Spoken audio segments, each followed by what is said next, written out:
Why was Jeshua so metaphorical? Hey guys, it's John here talking to you, and I have a comment that I would like to talk about here and kind of bring out and share with you guys. Here it is. Do you remember Jeshua speaking in metaphors all the time, or was he often more direct? When I read the Gospel of Thomas, so much of it seems confusing, and yet when you explain it, it seems so obvious. Thank you for that. That last piece at the end, because I really feel that's part of my personal journey is bringing the information forward and sharing it. Joshua spoke in metaphors a lot and parables, and and there's a reason for that. The main reason for that is because people, if you tried to spoon feed it, they wouldn't value it. It's like, oh, I've got this new piece of information.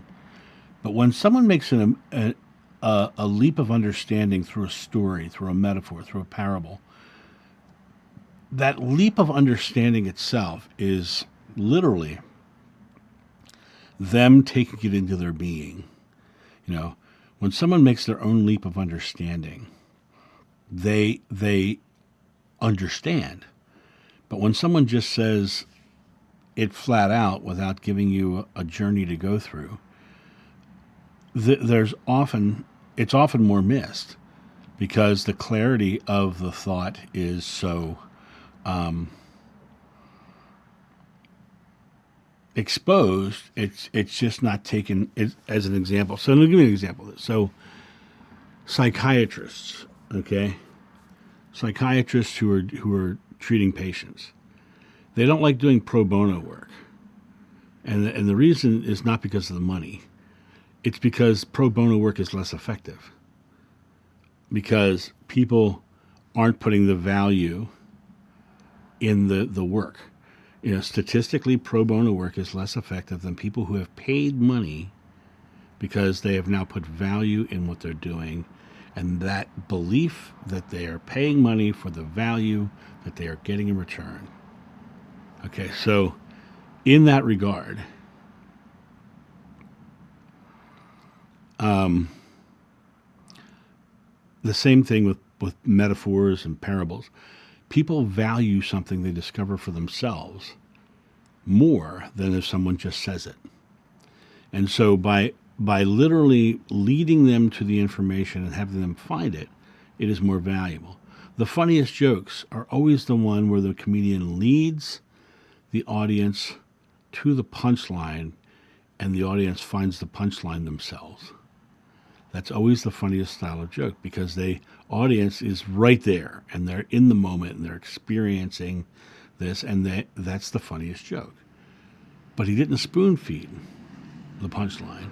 He led them to their own conclusions. And that's the most important element of this. Did Jeshua sometimes say things openly? Sure. And that was usually followed with things like, you have ears but you do not hear, you have eyes but you do not see.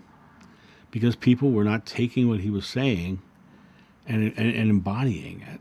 And it really took metaphors and parables for them to do that. And for me personally, I feel like now people are starting to understand, and there's a level of, for lack of a better word, enlightenment meaning putting everything down. There's a lack of spiritual awareness now that wasn't available back then because of the strict religious rules and laws. And I think that we've come to a point in history where those strict religious rules and laws are losing their power, and in losing their power, they allow us to explore different aspects of ourselves. And so, to me, the metaphors and the parables were all important at the time, but now we're coming to a place where the understanding of it is becoming broader. More people are talking about their oneness with God. More people are talking about manifesting things into their life. More people are talking about loving one another. More people are openly saying those things because there's less of a chance of being persecuted for it now. And so metaphors and parables are still valuable. I mean, you watch my videos, you'll hear me tell stories from my life. Why? Because those stories are the modern parables. Those are the stories that demonstrate what I'm talking about. But I try to say it as plainly as possible. But I always give you a parable or a story to go with it, to literally, well, usually anyway, probably not in this video, but I usually give in this video, talking about the comedians, right? Telling the jokes. That's the parable in this story, giving you that leap of understanding. And so, I still use the same techniques, but I'm much more blatant about what it means. And so when I read the ancient texts, especially, I literally read it from the perspective of having my personal understanding of what it means. So I'm basically interpreting from my personal understanding what it means.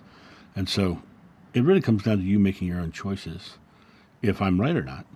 And that's really up to you. If it feels right to you, follow that. If it doesn't, don't follow it.